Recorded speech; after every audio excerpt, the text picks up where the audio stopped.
الفاتحہ اعوذ باللہ من الشیطان الرجیم بسم اللہ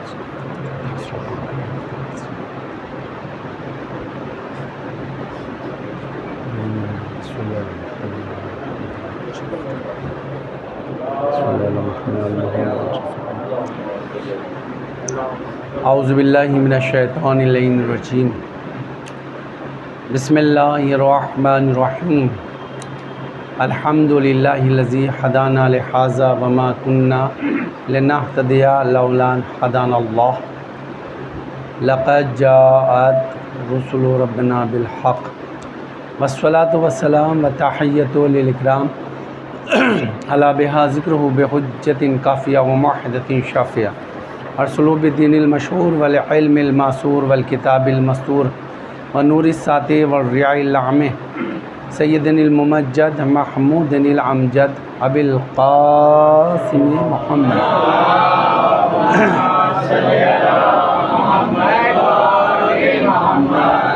وآلہ طیبین الطاہرین المعصومین المظلومین اما بعد فقد قال اللہ سبحانہ وتعالی وقولہ الحق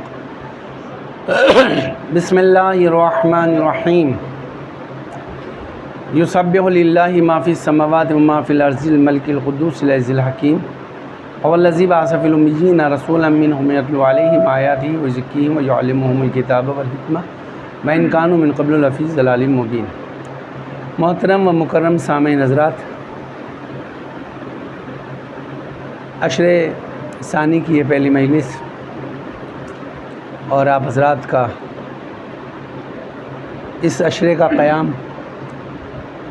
مومنین کا ایک ساتھ فرشازہ بیانہ، ذاکر اول یعنی مرثیہ خان کا شریک مجلس ہونا، یہ تمام چیزیں وحدہ لا شریک اور مولا امام حسین علیہ السلام قبول فرمائے۔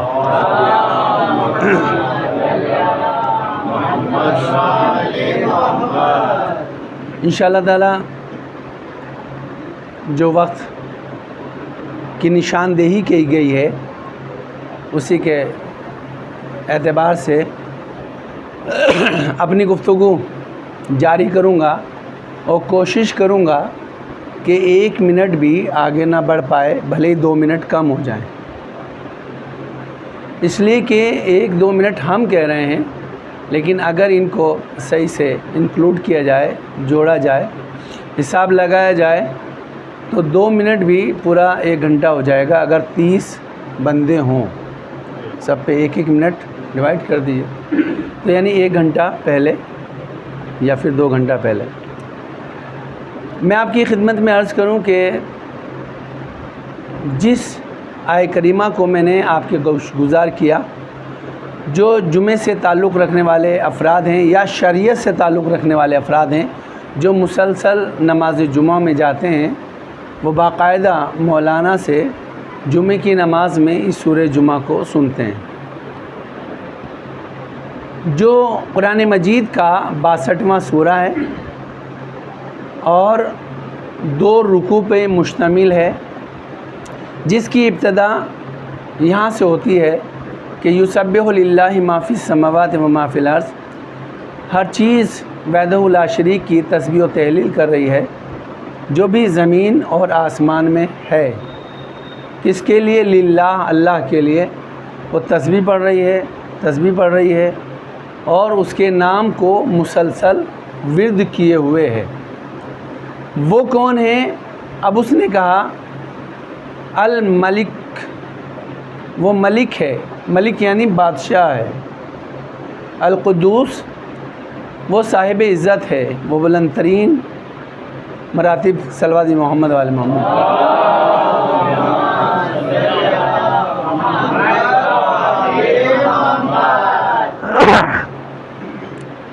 پہ فائز ہے، جس کے بعد کوئی نہیں ہے اس مرتبے پر فائز ہونے والا۔ میں سورہ جمعہ کی پہلی آیت آج میں نے اس مجلس میں پڑھا ہے، تلاوت کرنے کا شرف حاصل کیا ہے، اسی کا ترجمہ پڑھتے ہوئے آگے بڑھ رہا ہوں۔ الملک القدوس العزیز الحکیم، جہاں اس نے یہ بتایا کہ تمام جو بھی کچھ زمین و آسمان میں ہیں وہ اللہ کی تسبیح و تحلیل کر رہے ہیں، وہیں پر اس نے اپنی عظمت کو اس طرح سے پہچانوایا کہ وہ ملک ہے، وہ قدوس ہے، وہ عزیز ہے، وہ حکیم ہے۔ 4 چیزیں رکھیں، اور 4 چیزیں ایسی ہیں کہ ان میں سے کسی ایک کا بھی جواب لانا مشکل کام ہے، ہو ہی نہیں سکتا، لا ہی نہیں سکتا۔ وہ ملک ہے یعنی بادشاہ ہے، تو آپ کہیں گے کہ بادشاہ کو بادشاہ کے مقابلے پہ لایا جا سکتا ہے؟ کہ یاد رکھو، وہ بادشاہ جو زمانے میں ہوتے ہیں وہ ہوتے ہیں جو پہلے پیدا ہوتے ہیں، لڑکپن بچپن گزارنے کے بعد اس قابل ہوتے ہیں کہ فوجوں کو تشکیل دے کر بادشاہ بنے۔ لیکن یہ وہ بادشاہ ہے کہ اسے بننے کے لیے کسی تخت، فوج، لشکر کی ضرورت نہیں ہے، جب سے ہے تب سے بادشاہ ہے۔ دیگر بادشاہوں کو یہ خطرہ ہوتا ہے کہ اگر ہمارے فوجی کمزور پڑ گئے، حملہ کر دیں گے تو ہم پسپا ہو جائیں گے، ہم گرفتار ہو جائیں گے، ہمیں اتار لیا جائے گا، سزا دے دی جائے گی، قید کر لیا جائے گا۔ یہ اپنے سرحدوں سے بہت خائف رہتے ہیں، ڈرے ہوئے رہتے ہیں۔ لیکن وحدہ لا شریک وہ بادشاہ ہے کہ زمانے نے نہ کبھی اس کی سرحد کو جانا اور نہ جان پائے گا۔ جس کی کوئی سرحد ہی نہ ہو وہ بادشاہ ہے، وہ ملک ہے، وہ شہنشاہ وہ ہے۔ تو میرے محترم سامعین، اس زمانے کے بادشاہوں کو اور اس بادشاہ کو کبھی بھی ملانے کی کوشش مت کریے گا۔ یہ جب طاقت میں ہوتے ہیں تو یہ ظلم کرتے ہیں۔ بادشاہ زمانے کے جب دیکھ لیتے ہیں کہ ہمارے پاس قوت آ گئی، طاقت آ گئی، تو اب وہ ظلم کے ذریعے سے اپنی اس بادشاہت کو آگے بڑھاتے ہیں۔ لیکن وہ ایسا عظیم بادشاہ ہے کہ ذرہ برابر بھی اس کی ذات سے کسی پہ ظلم نہیں ہوتا، وہاں رحم ہوتا ہے، بخشش ہوتی ہے، نظر کرم ہوتی ہے، وہاں کوئی ظلم نہیں ہے۔ وہ بادشاہ ہے۔ اور اس طرح سے میرے محترم سامعین، اگر بادشاہت کے حساب سے آپ دیکھیں گے تو پتہ چلے گا کہ بادشاہوں کو اپنے عزیروں، وزیروں، مشیروں سے مشورے حاصل کرنے پڑتے ہیں کہ فلاں سرحد کا کیا حال ہے، فلاں مقام کا کیا حال ہے، فلاں لوگوں کا کیا حال ہے، لوگ ہمارے خلاف تو کوئی سازش نہیں کر رہے ہیں۔ لیکن وحدہ لا شریک ان تمام سازشوں سے باخبر ہے، اسے کسی سے مشورہ لینے کی ضرورت نہیں ہے، وہ کسی سے بھی مددگار لینے کے لیے ثابت نہیں ہے، بلکہ وہ دوسروں کی مدد کرتا ہے، اسے کسی کی مدد نہیں چاہیے۔ تو میرے محترم سامعین، اگر اب ایسے بادشاہ کی کوئی توصیف و تعریف کرے تو ہوتا یہ ہے کہ جو چیز جس کے پاس ہوتی ہے وہ دوسروں کی طرف منتقل کرتا ہے۔ ابھی میں یہاں پر آیا تھا، میں نے دیکھا بھائی مرثیہ پڑھ رہے ہیں، ان کے پاس مرثیے کا علم تھا، پوری محفل کو مرثیے کا علم دے رہے تھے۔ میں تھوڑی دیر کے لیے یہاں آیا، ذرہ قطرہ برابر میرے پاس علم ہے، یہ میں یہاں سے نچھاور کر رہا ہوں، آپ کی خدمت میں پیش کر رہا ہوں۔ لہٰذا اگر جس کے پاس جو چیز ہوتی ہے وہ دوسروں کو دینے میں گریز نہیں کرتا، پیچھے نہیں ہٹتا، تو معلوم یہ ہوا اگر تمہیں حقیقی شہنشاہیت یا بادشاہت چاہیے تو اس کی تعریف کرو جو کسی کا محتاج نہیں ہے، تاکہ کسی کا تمہیں بھی محتاج قرار نہ دے۔ صلوات محمد والے محمد۔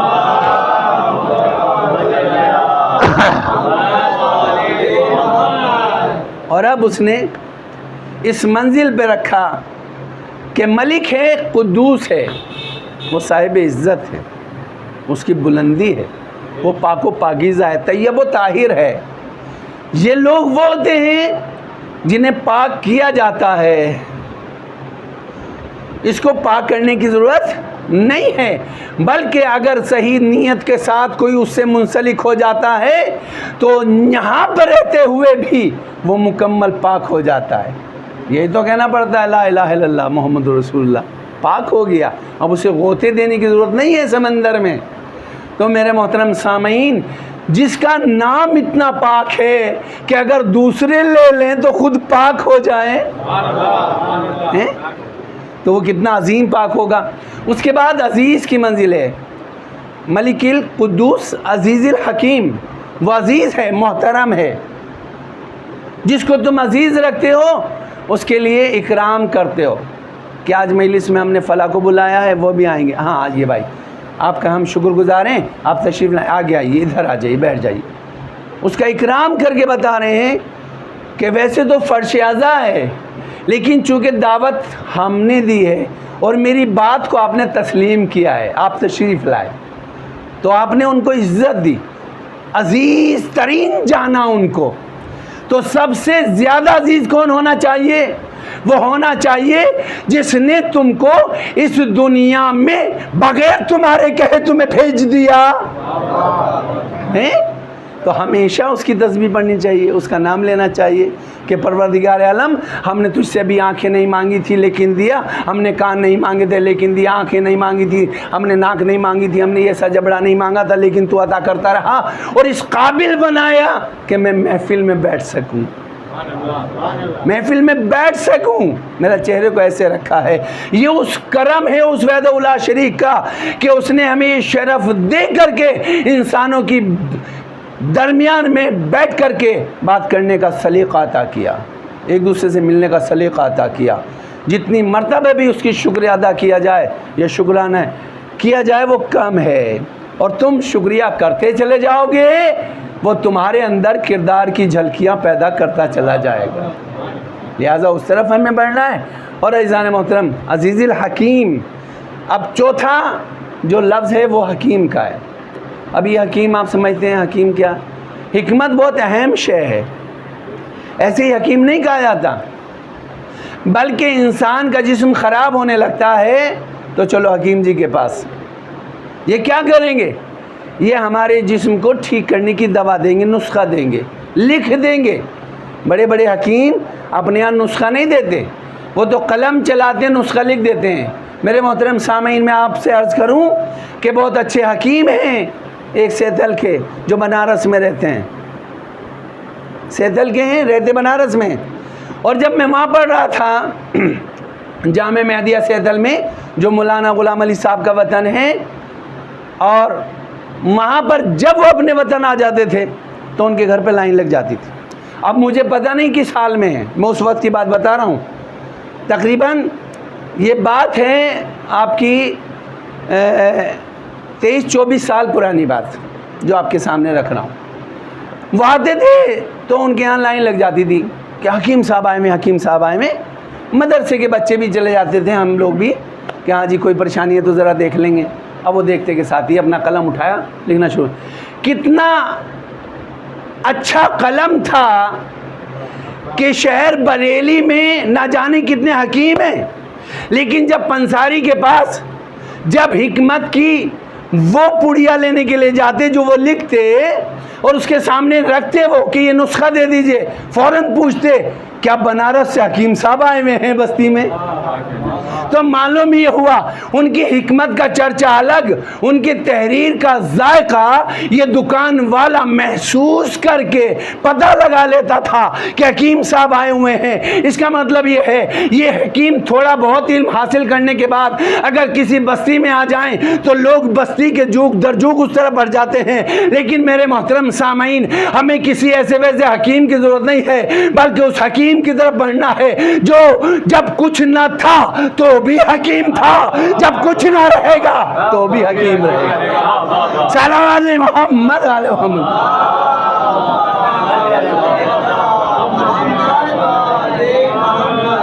وہ بھی حکیم ہے، انہوں نے کوشش کی، ادا کر دیا. پروردگار عالم ان کا نسخہ دیکھ کر پہچان لیا کہ ہاں سمجھ گئی کہ تم حکیم سے مل کے آئے ہو. اگر تمہیں ہمارا نسخہ دیکھنا ہے تو کہیں جانے کی ضرورت نہیں ہے، 30 پاروں کا قرآن ہر گھر میں موجود ہے. صحت چاہیے نسخہ لو، عبادت چاہیے نسخہ لو، والدین کی دعا چاہیے نسخہ لو. اگر یہ نسخہ تم اپنے گھر میں رہ کے پڑھ لو گے تو شفا وہاں سے عطا ہوتی چلی جائے گی. صلوات محمد والے محمد.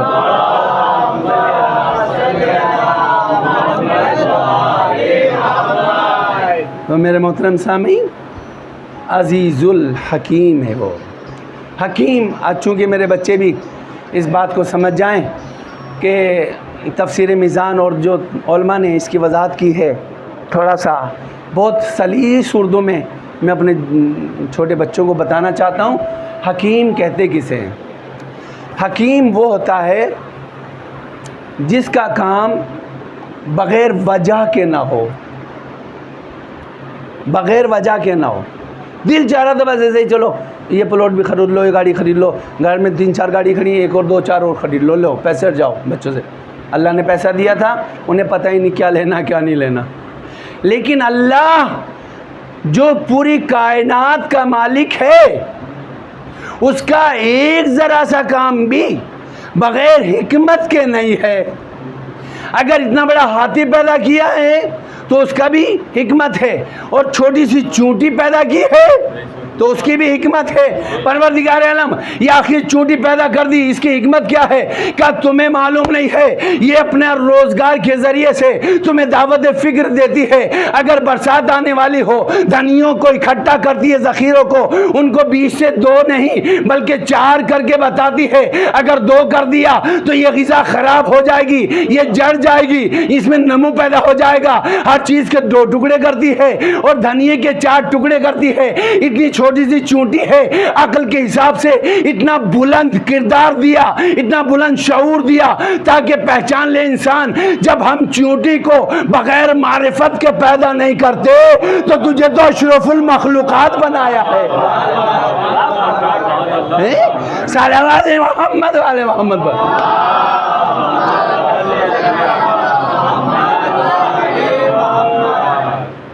پانی دینا چاہتے ہیں؟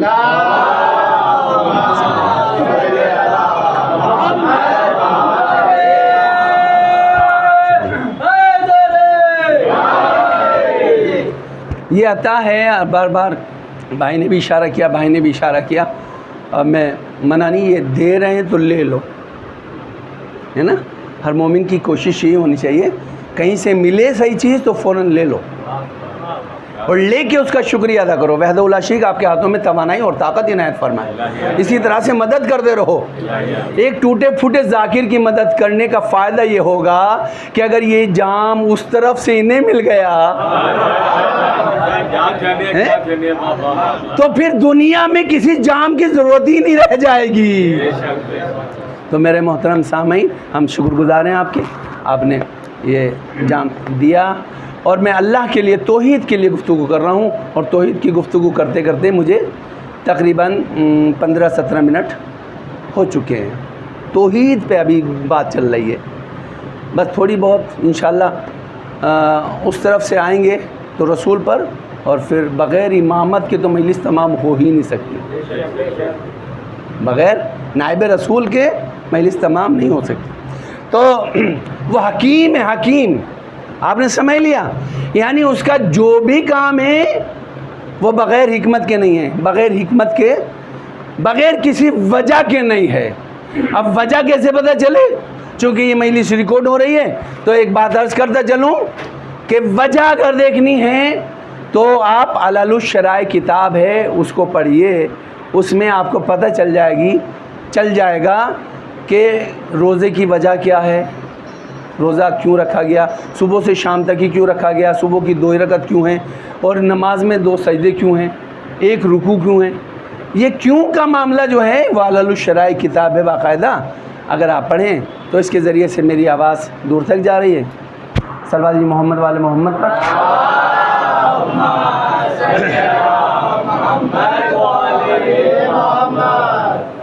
تو اس کے ذریعے سے آپ کو وجہ پتہ چل جائے گی. وہ حکیم ہے، حکیم ہے. یہ جگہ بیچ میں خالی خالی سی لگ رہی ہے، آ جائیے.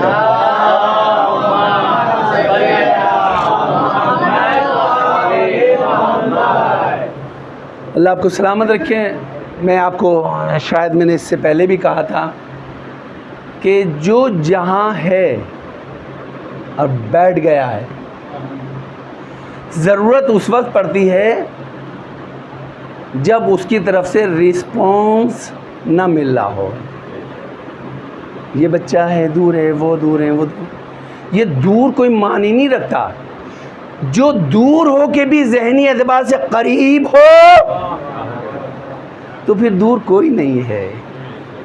میں نے پورے عشرے میں، چونکہ ابھی بھی یہاں بھی غازی آباد میں ہوں اور عشرے میں بھی غازی آباد میں تھا، وہ راج نگر میں نے کسی کو نہیں بلایا کہ تم قریب آ جاؤ یا وہاں بیٹھے. جو جہاں ہے بیٹھو، پورا فرش آپ ہی کے لیے ہے نا.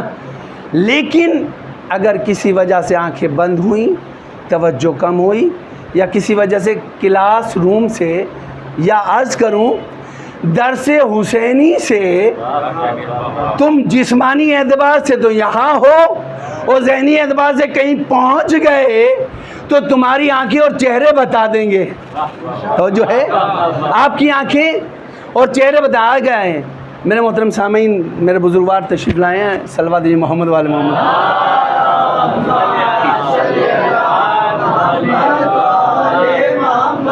یہ کیسے بتا دیں گے؟ اب عرض کروں، میری بات پکڑ میں آئے تو پکڑ لیجئے گا کہ جس ڈپارٹمنٹ سے میرے بزرگ آگے بیٹھے ہیں، ان میں سے جو پوری بس چلتی ہے، ایک اوپر گیا جانے کے بعد ایک نظر ڈالی اوپر سے نیچے تک سب سواریوں پہ، اور نیچے اتر آئے. کہنے لگے بھائی ایک نے سوال کیا کہ انہوں نے آگے تو ہمیں چیک ہی نہیں کیا، انہوں نے تو کھڑا ہی نہیں کیا، یہ کیسے گاڑی چیک ہو گئی؟ کہا یاد رکھو چور کی آنکھوں میں لکھا ہوا ہوتا ہے،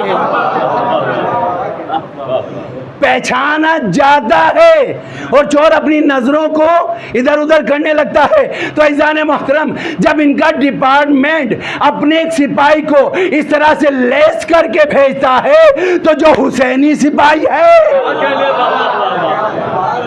صلوات محمد والے محمد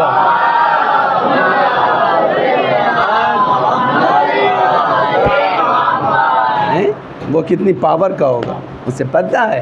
تو جہاں جو بھی ہے وہ بہت ہی میرے سامعین بہت اپنی جگہ پر مکمل، بہت اچھے سے.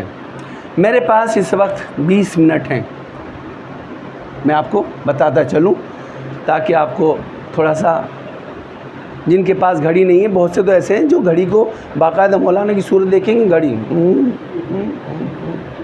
نہیں بھیا میرے سامنے بھی گھڑی ہے. ابھی کچھ دن پہلے کی بات ہے، محرم سے پہلے ایک صاحب باقاعدہ ایسے کر کے بیٹھ گئے گھڑی. میں خطبہ دے رہا تھا یہاں حاجی پور بیٹا میں، تو میں نے اسے اپنا موبائل جو ایسے رکھا ہوا تھا ایسے کر کے ایسے دکھایا کہ شاید ٹائم تو یہ بھی دے رہا ہے اور یہ بھی نہیں ہے جو کہہ دیا کہ بہت سی مرتبہ کیا ہوتا ہے یار نعرے لگا دے مولوی صاحب رک جائیں گے. جو نعروں کی بنیاد پہ رکا رہے وہ خطیبی کیا ہے. وقت کی قیمت کو جانیے. آپ جو رکے رہے ہیں، آپ 10 15 20 منٹ آدھا گھنٹہ جو بڑھا دیا ہے، یہ قوم کا جو وقت لیا ہے یہ بہت اہم ہے.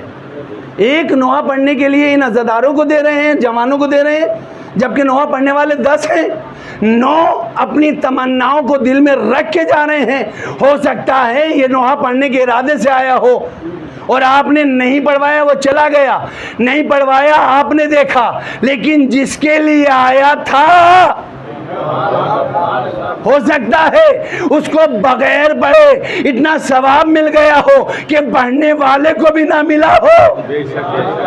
یہ اپنی اپنی نیتوں پہ ڈیپینڈ کرتا ہے. تو میرے محترم سامعین، یسبح للہ ما فی السماوات و ما فی الارض، جو بھی کچھ زمین و آسمان میں ہے وہ اللہ کی توصیف و تعریف کر رہا ہے، تسبیح پڑھ رہا ہے. اب وہ بادشاہ ہے، وہ قدوس ہے، وہ عزیز ہے، وہ حکیم ہے.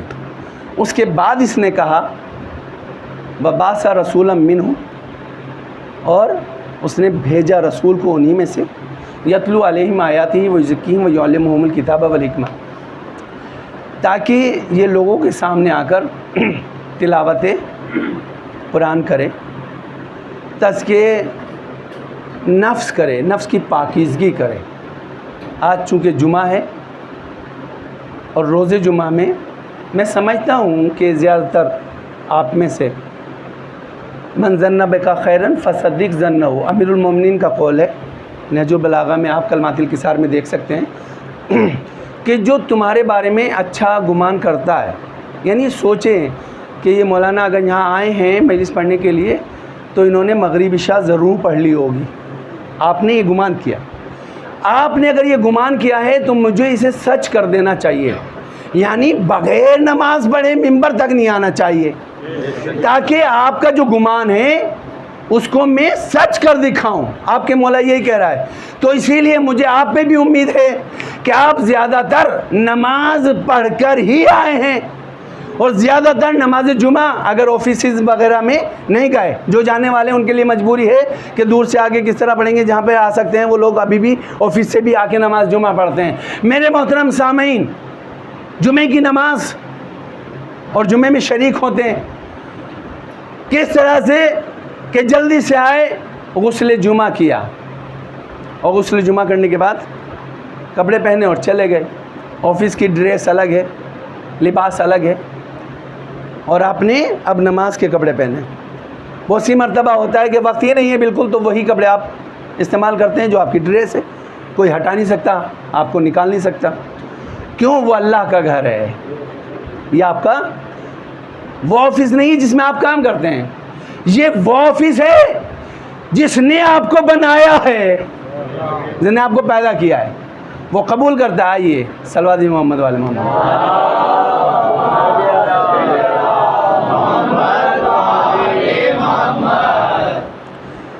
تو یہاں پر آپ آ گئے اور آپ نے نماز پڑھی، لیکن آپ کا شکریہ نہیں، آپ بانی ہیں اور 9:45 بج رہے ہیں، ہمیشہ ایسے ہی آتے ہیں، اگر آدھا پونا گھنٹہ اور نکال دیں گے تو بڑا مہربانی ہوگی۔ صلوات محمد والے محمد نکال دیجئے تھوڑا سا۔ جو کام کرنے والے ہوتے ہیں انہیں نظر تلاش کر دیا، اللہ آپ کی حفاظت فرمائے۔ سفر ہوتا ہے، مومنین تشریف لائیں دور دراز سے، اور ان بچوں کو بھی اللہ سلامت رکھے۔ تو آپ نے غسل کیا اور اس کے بعد نہا کیا ہے؟ کیا یہ صرف 8 دن میں جو ایک بار اس طرح کا نہانا ہوتا ہے صرف یہی نہانا ہے؟ کہا نہیں، اس کے علاوہ بھی 2-3-4 مرتبہ بھی نہا لیتے ہیں، گرمی بہت زیادہ ہے۔ آج تو ہوا بالکل باہر دیکھیں گے تو معاملہ خراب ہو رہا ہے، بہت زیادہ جو ہے گرمی ہے، حبس ہے ایک دم، ایسے جیسے بہت مشکل ہے آج کا جو دن ہے شام کا خاص طور سے۔ لیکن یہاں پر آرام ہے، یہ فرش ازا بچھا ہے، پنکھا بھی چل رہا ہے، اور اہل بیت کی ذکر کی ٹھنڈی ٹھنڈی ہوا دل کو لگ رہی ہے، جس سے سکون مل رہا ہے، جس سے آرام مل رہا ہے آپ کو۔ شکر گزار ہوں میں آپ کا۔ لیکن یہ جو نہانا ہے یہ الگ ہے۔ کہا بھائی یہ نہانا الگ کیوں ہے؟ کہا یہ غسل ہے، وہ غسل ہے۔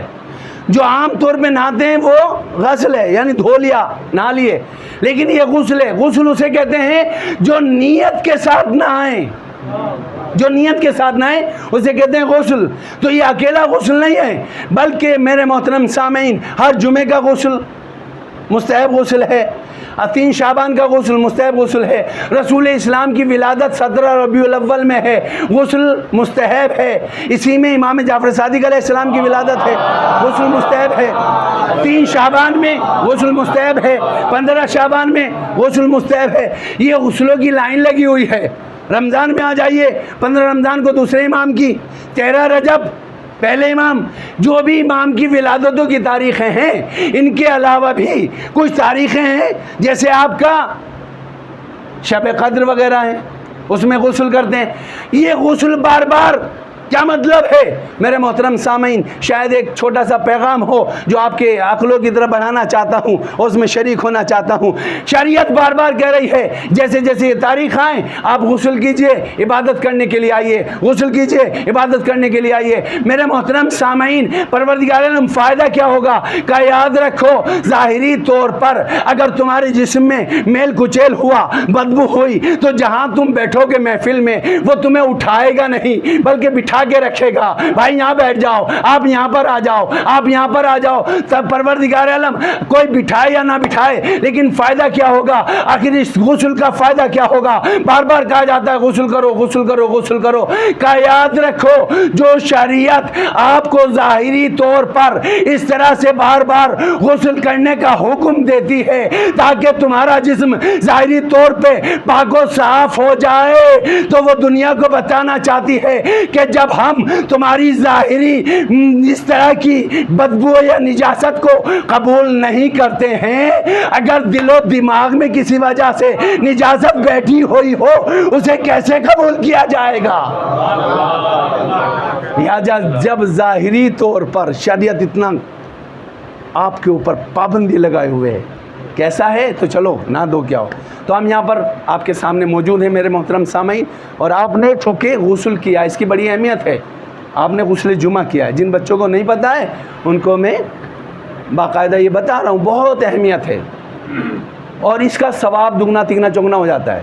شب جمعہ سے لے کے جمعہ کی ظہر تک جو کام کرتے ہو اس کا ثواب کئی گنا بڑھ جاتا ہے، اور اس میں کسی کو گالی یا بدتمیزی یا کسی پہ ظلم کرتے ہو تو گناہ میں بھی اضافہ ہو جاتا ہے، گناہ بھی کئی گنا ہو جاتا ہے۔ یہ سوچئے گا کہ آپ نے کرنا کیا ہے۔ تو پھر سب سے اہم کام کیا ہے؟ اس میں سب سے اہم کام ہے مفاد الجنان میں دیکھیے گا، اس میں سب سے بڑی عبادت درج کی گئی ہے کہ سب سے بڑی عبادت یہ ہے کہ انسان محمد و آل محمد پر درود بھیجتا رہے۔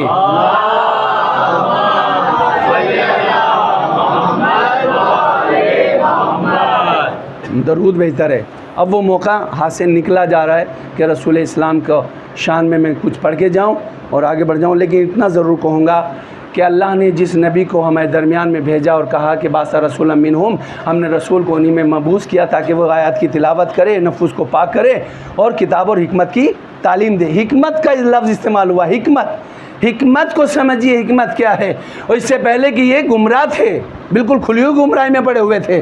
میرے محترم سامعین، جو رسول آیا تو ان کے درمیان میں آیا جو اونٹوں کے چرواہا تھے، شراب کی بٹیوں کے ٹھیکیدار تھے، جن کے ہاں سچ دور دور تک بھی نہیں تھا، جن کے ہاں امن و آشتی کوسوں دور تھی، دکھائی نہیں دیتی تھی، جو ایک ایک اونٹ پر 40 سال تک اپنی تلواروں کو نکال کے رکھ لیتے تھے کہ جب تک بدلہ نہیں لے لیں گے، قوموں کو قتل نہیں کر دیں گے، خاندانوں کے گردن نہیں مار دیں گے، یہ نیا میں نہیں رکھی جائے گی۔ ایسے ماحول میں اللہ نے اپنے رسول کو بھیجا، اور ایسے ماحول میں کوئی انسان ان خائنوں کے درمیان میں، خیانت کاروں کے درمیان میں اپنی امانت داری کا کلمہ پڑھوا لے، یہ کام صرف عبداللہ کے لال کا تھا یا آمنہ کے بیٹے کا تھا؟ ان خیانت کاروں کے درمیان میں اپنی امانت داری کا کلمہ پڑھوایا، اور پتہ چلا کہ سب مال لوٹ لیں گے، لیکن جو اس کے پاس رکھ دیا جائے گا، جیسا دیا جاتا ہے ویسے ہی واپس ہمیں پلٹ کے مل جاتا ہے۔ ان جھوٹوں کے درمیان میں اللہ کے رسول نے ایسی روش اختیار کی کہ ان جھوٹوں سے اپنی صداقت کا کلمہ پڑھوا کے بتایا کہ جو اللہ کا نمائندہ ہوتا ہے وہ اس طرح کا ہوتا ہے، نہ جھوٹ کو پسند کرتا ہے، نہ کسی چال و فریب کو پسند کرتا ہے۔ لہٰذا یہ تعلیم دینے کے لیے آیا ہے، آیتوں کو پڑھانے کے لیے آیا ہے، اور ہمیں بھی چاہیے کہ اگر ہمیں کچھ سیکھنا ہے تو آیات کو باقاعدہ پڑھتے رہیں۔ کیسی آیات کو کیسے پتہ چلے گا؟ یہ اس وقت پتہ چلے گا کہ جب ہم نے دیکھا امام حسین علیہ السلام نے تمام افراد کی قربانی دے دی، اور ایک ایک قربانی کو پیش کرنے کے بعد جب ان یزیدیوں نے اپنے لاکھوں کے لشکر کو دیکھا اور ہنسی اور خوشی اور شادیاں بجانے شروع کیے کہ جس وجہ سے ہم کربلا میں آئے تھے، ہمارے امیر نے جس لیے بھیجا تھا، ہم جنگ فتح کر چکے ہیں، اب انہوں نے شادیاں بجانا شروع کیے۔ لیکن میرے محترم سامعین، امام حسین علیہ السلام نے نوک نیزہ سے تلاوت کلام کر کے بتایا کہ ظالم تم نہیں جیتے ہو بلکہ ہم جیتے ہیں۔ اب یہ پریشان تھے کہ آخر ہم نے کاٹا کیا ہے، آخر ہم نے جدا کیا کیا ہے، آخر ہم نے مارا کس کو ہے۔ تو انہیں پتہ چل گیا کہ ظاہراً ہم مار چکے ہیں لیکن یہ مرنے والے نہیں ہیں، اور یقیناً اگر کوئی مرا ہے تو وہ جہالت مری ہے، وہ غرور مرا ہے، وہ وقت کا شہنشاہ یزید مرا ہے، اس کے حمالی موالی مرے ہیں۔ آقا حسین کل بھی زندہ تھے، آج بھی زندہ ہیں، اور رہتی دنیا تک وہ حیات اور زندہ رہیں گے۔ اور کیوں نہ زندہ ہوں؟ جو ان کی محبت میں مر جاتا ہے، موت تو اسے تک نہیں آتی، وہ بھی زندہ ہو جاتا ہے۔ من مات علی حب آل محمد مات شہیدہ، وہ شہید ہوتا ہے۔ میرے محترم سامعین، مجلس کو تمام کیا کیونکہ آج کی پوری مجلس توحید پہ تمام ہو گئی، اور اس طرف تھوڑا سا بڑھنا چاہتا تھا لیکن گھڑی نے مجھے روک لیا، اور میں بھی نہیں چاہتا کہ میں آگے بڑھوں، اور وہیں پہ رکنا چاہتا ہوں کہ آپ دیکھیے یہ ایام کون سے چل رہے ہیں، یہ دن کون سے چل رہے ہیں، یہ قافلہ ہے، رواں دواں ہے، ہاں زدارو کوفہ آ چکا ہے، کوفے کے بعد کی منزل ہے، ایک منزل آئی ہی بازار سجائے جا رہے ہیں، اہل بیت کا لٹا ہوا قافلہ شام کے ان بازاروں سجے ہوئے بازاروں سے گزر رہا ہے۔ علی کی بیٹی آ گئی دروازے تک، اب پریشان ہے، آخر ہمیں دربار میں کیوں نہیں بلایا جاتا؟ کسی نے نکل رہا تھا کوئی، وہ کہتا ہے تمہیں پتہ بھی ہے دربار میں آئینہ بندیاں ہو رہی ہیں، شیشے لگائے جا رہے ہیں۔ جیسے جناب زینب نے سنا ہمارا یہ لٹا ہوا قافلہ اس عالم میں دربار میں جائے گا کہ ہم اپنی صورتوں کو شیشے میں دیکھیں گے، ہمیں دیکھا نہیں جائے گا۔ جناب زینب نے آواز دی، رقیہ میرے پاس آ جا، رباب میرے قریب آ جا، امہ کی کنیز فضا آ جا میرے پاس آ جا۔ ارے یہ کیسے ہو سکتا ہے ہم علی کی بیٹیاں دربار سجا ہوا ہو، کرسی نشین بیٹھے ہوئے ہوں اور چاروں طرف باقاعدہ آئینے لگے ہوئے ہوں، ہم ایسے دربار میں کیسے جا سکتے ہیں؟ میں بد دعا کے لیے ایک مرتبہ بولتی ہوں، جملے نکالتی ہوں، تم سب بیویاں مل کر آمین کہنا۔ ادھر جناب زینب نے بیویوں سے ہاتھ اٹھوائے، عزاداروں کس طرح سے ہاتھ اٹھائے ہوں گے، ہاتھوں میں رسیاں تھیں، ننھے منھے ہاتھ جس طرح سے بھی اٹھے بلند کیے۔ ادھر جناب زینب کچھ کہنا چاہتی تھیں، اسی اسنا میں پیچھے سے عابد بیمار کی زنجیروں کی جھنکار کی آوازیں۔ پھوپھی نے دیکھا بھتیجے کیا ہوا، اے پھوپھی اے اماں بد دعا بعد میں کرنا، پہلے بابا کی کٹی ہوئی گردن کو دیکھ لو۔ اب جو کٹی ہوئی گردن کو دیکھا زینب مچل گئی، اے میرے بھیا حسین کربلا سے کوفے اور شام تک تیری بہن آ گئی، تو کبھی نہ رویا، اب تیرے اوپر کون سی مصیبت نازل ہو گئی میرے بھیا؟ کربلا میں بیٹا مارا گیا، بھیا مارا گیا، اصغر مارا گیا، ارے پورا گھر کا گھر اجڑ گیا، وہاں آپ نے گریہ نہیں کیا۔ کٹی ہوئی گردن سے آواز آئی، اے بہن زینب جس طرح ظالم لے جانا چاہتے ہیں آپ دربار میں اسی طرح سے چلے جاؤ، ورنہ میرا مقصد تیرے بھائی کا مقصد خراب ہو جائے گا، برباد ہو جائے گا۔ عزاداروں بھائی کی آواز سنی، زینب دربار کے اندر داخل ہو گئی۔ اے عزاداروں بس ایک روایت پڑھنا چاہتا ہوں، یہ عشرے مجالس کی پہلی مجلس ہے تاکہ گریہ کر لیں، جناب سیدہ درمیان میں ہیں، عزاداروں پرسہ لینے کے لیے آئی ہیں، بڑی دعائیں دے رہی ہوں گی، ارے میرے بچے کا عشرہ کرنے والوں آپ کی ماؤں کو اللہ سلامت رکھے، اور جو اگر چلی گئیں اس دنیا سے اللہ انہیں جوار معصومین میں جگہ عنایت فرمائے۔ اے عزادارو یہ قافلہ لوٹا ہوا، یہ قافلہ دربار میں داخل ہوا، ظالم بیٹھا ہوا ہے تخت پر، کرسی نشین بیٹھے ہوئے ہیں۔ اے عزاداران امام مظلوم کربلا، آخر ایک روایت وہ ختم و دعا کر رہا ہوں، یوں تو روز سنتے ہیں لیکن جب جب سنتے ہیں دل تڑپ جاتا ہے۔ یزید ملعون نے ایک مرتبہ کہا کہ اب ان کی تعریف کرانا شروع کرو، یہ کون کون ہے؟ عزادارو یہ جملہ ہی بڑا ہی ڈراؤنا تھا، ایسے ہولناک منزل میں کہ بھائی موجود ہو لیکن سر موجود ہو، عزادارو بیٹا ہو، علی اکبر کی کٹی ہوئی گردن موجود ہو لیکن جسم کربلا میں ہو، ایسے میں اس پھوپھی کا تذکرہ ہو، اس بہن کا تذکرہ ہو جس کے بھائی کا سر ساتھ میں آیا ہو۔ آخر کار ظالموں نے تعارف کرانا شروع کیا کہ یہ کون کون ہے، حاضہ سکینہ، حاضی سکینہ، حاضی رقیہ، حاضی، اس طرح سے کہتے ہوئے کہا حاضی زینب۔ جیسے جناب زینب کا نام آیا، عزاداروں مصائب تھوڑے سے لمبے ہو جاتے لیکن میں شارٹ کر رہا ہوں، بالکل ختم و دعا کر رہا ہوں۔ عزاداران امام مظلوم کربلا، جیسے جناب زینب کا نام آیا، ظالم اور صحیح سے ہو کے بیٹھا، ہاں ہاں کس کا نام لیا تم نے؟ کہ یہ علی کی بڑی بیٹی زینب ہے۔ عزادارو فوراً کہتا ہے کہ ان بیبیوں کو سامنے سے ہٹاؤ، ہم زینب سے ہم کلام ہونا چاہتے ہیں۔ بیبیاں تڑپ گئیں، جناب زینب کو حلقے میں لے لیا، اے یزید تجھ میں یہ مجال ہمارے ہوتے ہوئے ہماری شہزادی سے کلام کرے۔ عزادارو فوراً حکم دیتا ہے تازیانہ لو اور ان بیبیوں کے پشت پہ لگاؤ۔ عزادارو ظالم تازیانہ لیتا ہے، بیبیوں کو ہٹانے کے لیے آگے بڑھا، تمام بیبیاں تو ہٹ گئیں لیکن ایک بی بی عزادارو ایک بی بی جو جناب فاطمہ زہرا کی کنیز عزاداران امام مظلوم کربلا جناب فضا جناب زینب کے سامنے آگے کھڑی ہو گئی، اے ظالم یزید ایسا نہیں ہو سکتا کہ میرے ہوتے ہوئے میری شہزادی زینب سے تو ہم کلام ہو جائے۔ ظالم کہتا ہے آگے بڑھو اور اس عورت کو بھی ہٹا دو، اس کے بھی تازیانہ لگاؤ اور جلد سے جلد ہٹا دو۔ عزاداران امام مظلوم کربلا آخری جملے مجلس کو تمام کرنے جا رہا ہوں، جناب زینب کی طرف بڑا ہوا، یہ بڑھتا ہوا جلاد جیسے ہی آگے بڑھا اس نے چاہا فضا کی پشت پہ تازیانہ لگائے۔ جناب فضا نے چاروں طرف حبشی غلاموں کو دیکھا، حبشی غلاموں کو دیکھنے کے بعد کہا کہ تمہیں پتہ بھی ہے یہ غیر مرد تمہارے ہوتے ہوئے تمہارے قبیلے کی اس فضا کے اوپر تازیانہ اٹھانے جا رہا ہے، ارے تمہاری غیرتوں کو کیا ہو گیا، تمہاری غیرتوں کو کیا ہو گیا؟ جیسے فضا کے جملے سنے حبشی غلاموں نے اپنی تلواریں نکال لی، یزید سے کہا اے یزید اس تازیانے کو روک لے ورنہ یہ تلواریں چلیں گی، ابھی خون کی ندیاں بہہ جائیں گی۔ یزید نے اشارہ کیا تازیانہ ہٹا لو۔ ارے زینب کلیجہ منہ کو آنے لگا۔